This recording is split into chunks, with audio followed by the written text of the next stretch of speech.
morning light spilled across the city, catching on the mirrored windows of Blackstone Innovations, making the skyscraper glow like a crown in the skyline. Inside the lobby, polished marble floors reflected the hurried footsteps of employees dressed in crisp suits, tapping away on their phones, talking about meetings, numbers, deadlines. The air was filled with the faint hum of conversations and the hiss of the espresso machine from the corner cafe. In the midst of all this corporate energy, a quiet figure pushed a mop bucket across the floor. Ethan moved steadily, the faint squeak of the wheels trailing behind him.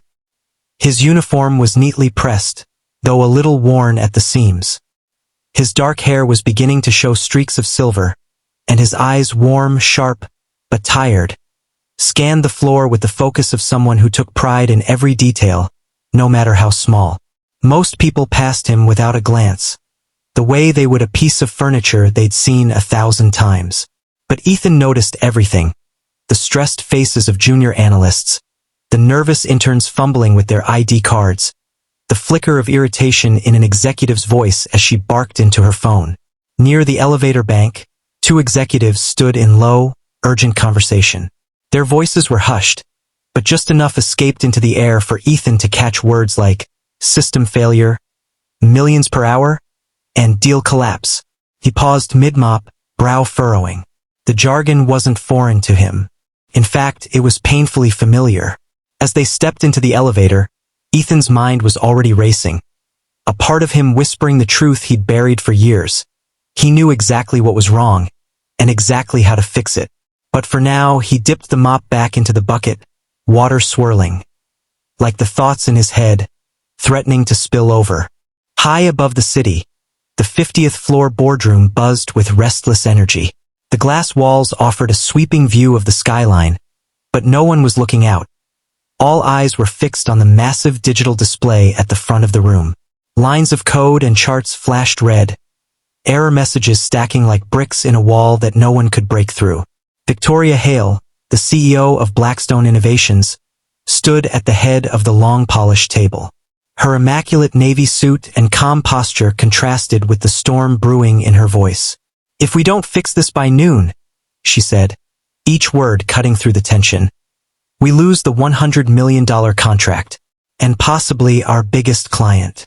Around the table, senior engineers, department heads, and project leads argued in frantic bursts. "We need a full system reset. No, that'll wipe everything. We can patch it, but it'll take at least 36 hours. The air was thick with stress, and no one seemed to hear anyone else.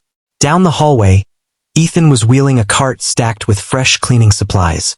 He wasn't trying to eavesdrop, but when one of the lead engineers stormed out of the room, muttering about a corrupted code loop and logic collapse, Ethan's footsteps slowed. The words hit him like a jolt. He'd seen that exact kind of problem before and solved it. He stood there for a moment, one hand resting on the cart handle, heart pounding. His brain was already running through the fix, each step unfolding like muscle memory. But he also knew what would happen if he walked into that room. Skeptical stares, laughter, maybe even an angry order to get out. He was just the janitor. And yet, he could feel the same pull he'd felt years ago when he used to work under bright office lights, a keyboard under his fingertips. The knowledge burned in him, loud and insistent. "I can solve this, and they can't afford for me to stay silent." Ethan lingered outside the boardroom door, his palms damp, the faint scent of cleaning solution clinging to his hands. Inside, voices still clashed, frustration rising like static in the air. He took a deep breath, straightened his back, and stepped in. The low murmur of arguments halted instantly. A dozen pairs of eyes turned toward him, suits, ties, and expensive watches frozen mid-gesture. Ethan stood in the doorway, mop handle in one hand like a soldier's spear. "I think I can help," he said, his voice calm but steady. For a second, there was silence. Then a ripple of quiet laughter, the kind meant to sting. "With all due respect," one engineer said with a smirk, "this isn't about fixing a clogged drain." A few others chuckled, already dismissing him. Victoria didn't smile. She leaned back slightly in her chair, studying him with a cool, assessing gaze. "Go on," she said simply. Ethan moved toward the whiteboard, feeling the heat of skeptical stares on his back. He took the marker from its tray, uncapped it, and began to draw. His hands moved fast, sketching a flowchart with boxes, arrows, and annotations, his voice steady as he explained. The system is caught in a recursive loop because of a missing conditional check. Instead of rewriting everything, you just reroute the process here. He tapped a small circle in the diagram. That bypasses the loop without touching the core architecture. You'll be live again in seconds. The room shifted. Chairs creaked as engineers leaned forward, eyes narrowing. Not in mockery this time, but in dawning realization. One of them muttered, "That would work." Another's brow furrowed, already pulling out a laptop. Victoria's expression didn't change, but her eyes had sharpened. She didn't just hear the solution. She recognized the kind of mind that could produce it in under a minute. And now, the janitor was no longer invisible. The moment Ethan finished drawing, the lead engineer practically lunged for his laptop. Fingers flew over the keyboard, the sound of rapid typing filling the room. Others crowded around, their earlier arguments silenced, all attention on the lines of code flashing across the screen. Ethan stood back, mop still in hand, feeling strangely out of place in the center of so much urgency. He wasn't used to being watched, let alone listened to. But within moments, the red flood of error messages on the big display began to thin, then vanish entirely. The final error line blinked away, replaced by a stable green status bar. A stunned hush fell over the room. The only sound was the quiet hum of the servers in the background. Then someone whispered, almost in disbelief, "It worked." Another engineer let out a low laugh, half relief, half shock.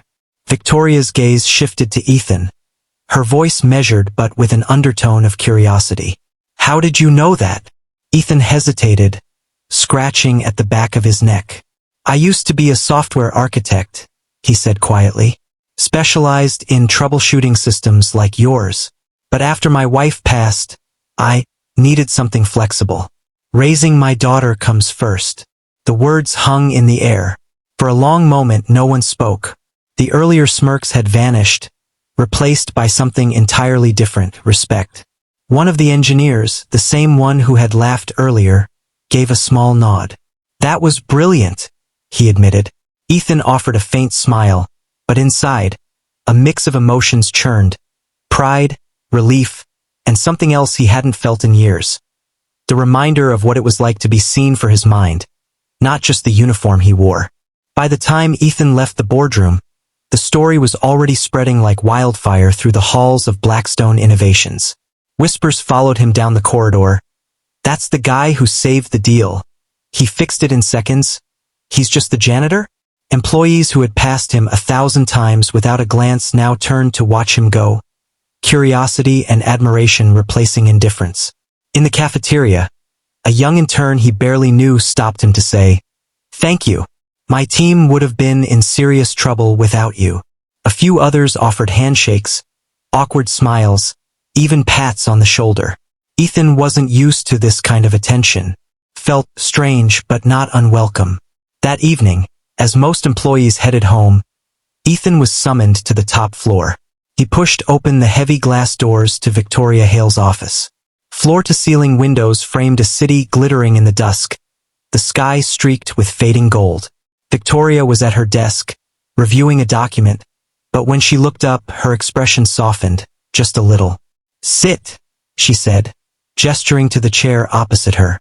Ethan obeyed, unsure what to expect. She slid a crisp folder across the desk toward him. Inside was a formal contract with his name printed in bold. "Senior Systems Consultant," she read aloud. "6-figure salary, full benefits, flexible hours so you can be there for your daughter. And an office, not a janitor's closet." Ethan's hands trembled as he turned the pages. The words swam in his vision, not from confusion but from the sudden rush of emotion. I don't know what to say," he murmured. Victoria allowed herself a faint smile. "You've already said it, in about 40 seconds on a whiteboard, in front of my entire executive team." For the first time in years, Ethan felt the weight of struggle ease just a little. He reached for the pen and signed. 2 weeks later, the revolving glass doors of Blackstone Innovations spun open, and Ethan stepped inside. But this time, there was no mop bucket in sight. His reflection in the marble floor showed a well-tailored charcoal suit, polished shoes, and a neat tie his daughter had insisted he wear. The security guard at the front desk greeted him with a warm, "Good morning, Mr. Carter," and it still felt strange to hear. Through the lobby's glass wall, Ethan spotted Lily waiting on the bench outside, swinging her legs as she worked on her homework. She looked up, spotted him, and waved wildly. He gave her a smile that seemed to carry years of unspoken promises, ones he could finally keep. As he crossed the lobby, he passed the janitorial cart tucked neatly in its usual corner. Without breaking stride, he reached out and patted the handle, a small, private gesture of respect for the years it had stood beside him. The smell of cleaning solution and the faint squeak of its wheels flickered through his memory, reminding him where he came from. Upstairs, Victoria was waiting near his new office. A sleek corner room with a wide desk and a window that made the whole city look like it belonged to him. She introduced him to the project team, engineers, analysts, and developers who had once barely noticed him in the halls. Now they shook his hand like he was one of their own. As Ethan set down his briefcase and powered on his computer, the hum of conversation faded into a quiet, satisfying calm. For years, he'd carried the weight of survival on his back, scraping by, staying invisible. Now, in this office, at this desk, surrounded by people who finally understood his worth, Ethan felt something deeper than pride. He felt home.